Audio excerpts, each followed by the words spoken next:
Bonjour, voici le tour complet de l'actualité télévisuelle des 168 dernières heures, générique.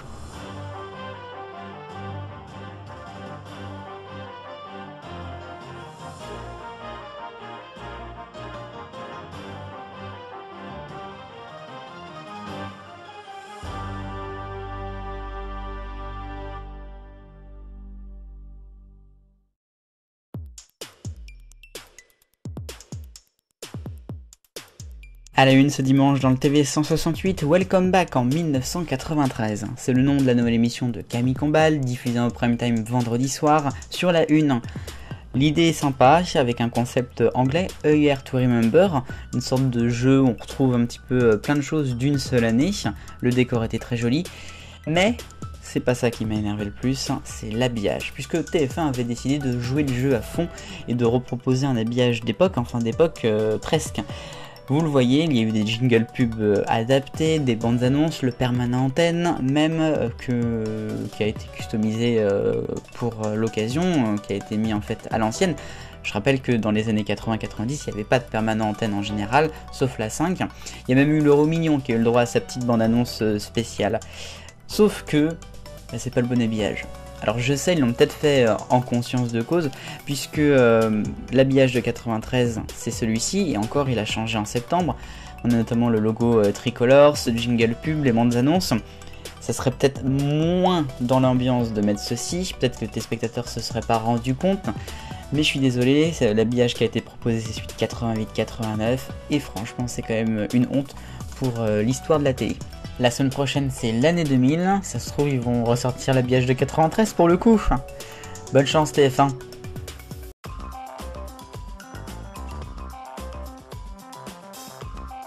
Le rayon actu, et on commence avec une première info. France Télévisions qui, à partir de cette année, diffuse le Festival de Cannes. Les émissions spéciales seront proposées notamment sur Culture Box, avec une émission quotidienne en direct de 19h à 21h.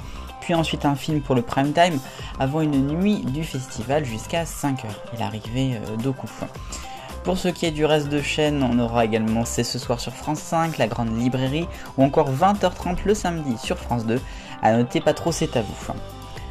C8 maintenant, deuxième info, avec une nouvelle émission culinaire qui va être proposée d'ici quelques semaines. Quel est le plat préféré des Français ? Présentée par Raphaël Marchal, c'est une information du Parisien, qui est chroniqueuse notamment à William à midi, je crois. Elle sera accompagnée du chef Yannick Aleno, qu'on ne présente pas, on l'a déjà vu notamment dans Top Chef. Ils vont parcourir la France pour essayer de trouver un petit peu le meilleur plat. Et puis troisième info sur Nicolas de Taverneau qui reste 3 ans dans le groupe M6 et dans le groupe réuni de la fusion TF1-M6. C'est le groupe de surveillance qui l'a décidé cette semaine. Ils avaient déjà allongé le départ à la retraite il y a 3 ans pour le même monsieur et donc ils recommencent. A noter que ces 3 ans de plus vont le voir avoir un petit montant bonus de plus de 3 millions d'euros dans sa cagnotte.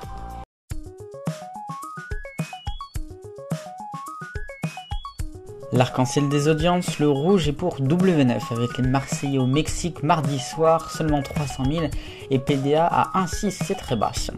Everest sur France 3, c'était un film jeudi, 1 100 000, 5,7% de PDM, c'est quand même plutôt faible. En jaune, c'est les soirées sur la guerre d'Algérie de France 2, mardi soir c'est tombé à 1 400 000, 1 800 000 pour la première partie de lundi soir.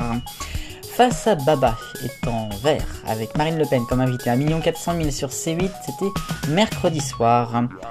Cauchemar en cuisine a fait un record, 3 millions de téléspectateurs, 15% de part de marché sur M6 lundi en prime.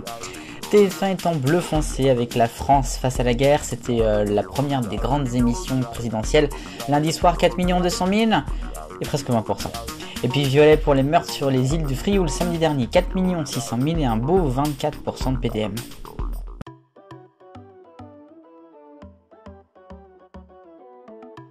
Rubrique TV Information maintenant avec BFM TV dont on voit une image de promo. Ils ne sont pas candidats mais ils peuvent vous aider à choisir. Qui est un petit peu dans la mouise après une annulation d'Emmanuel Macron puis de Marine Le Pen pour son débat qui devait être diffusé le 23 mars prochain. Enfin un débat en tout cas comme sur TF1, ça devait être les candidats qui passent tour à tour pour parler de leur programme. Bon, ça a été annulé parce que Macron ne veut pas venir. Jusque là, bon, c'est ainsi, ils sont déçus, sauf que en fait, Macron il sera bien à la télé ce soir-là, mais sur une autre chaîne. On a appris qu'il serait invité 19h45 de Xavier Desmoulins sur M6. Alors certes, c'est pas vraiment à la même heure, mais quand même, ça va sans doute mettre un petit peu rouge Marc-Olivier Fogiel et toutes les personnes à BFM TV qu'il aille donc sur la 6, M6 qui compte d'ailleurs être dans la place.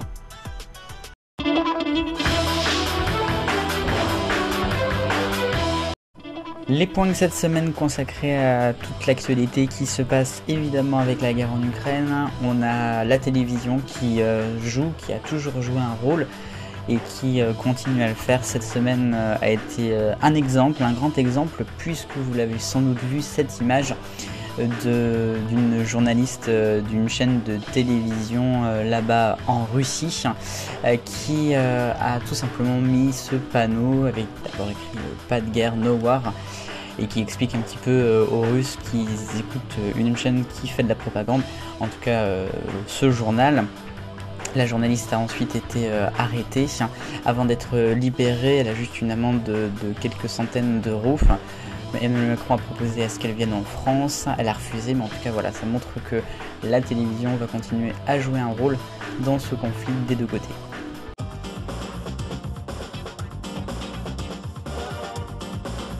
Question 168, J-28 dimanche dernier et aujourd'hui J-21 avant le premier tour à la présidentielle. Justement, est-ce qu'on en parle trop ou pas assez à la télévision? Vous avez été en majorité à répondre on en parle beaucoup, suivi par on en parle un peu et ensuite on en parle correctement. La nouvelle question de la semaine, je viens d'en parler avec TF1, pour ou contre, le temps d'une soirée par exemple, le retour des habillages du passé. Vous pouvez voter, le lien dans la description.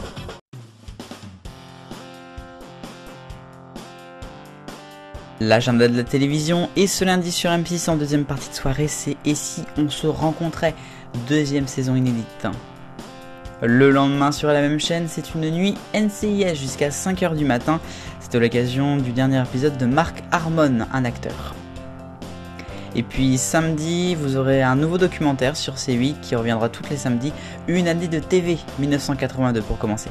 Et bien voilà, c'est terminé pour moi pour aujourd'hui, j'espère que le TV 168 vous a plu. Si c'est le cas, n'hésitez pas à commenter la vidéo comme d'habitude. Je vous retrouve toute la semaine et puis dimanche prochain pour de nouvelles vidéos. Vive le bonheur, on est tous des millions de copains, salut.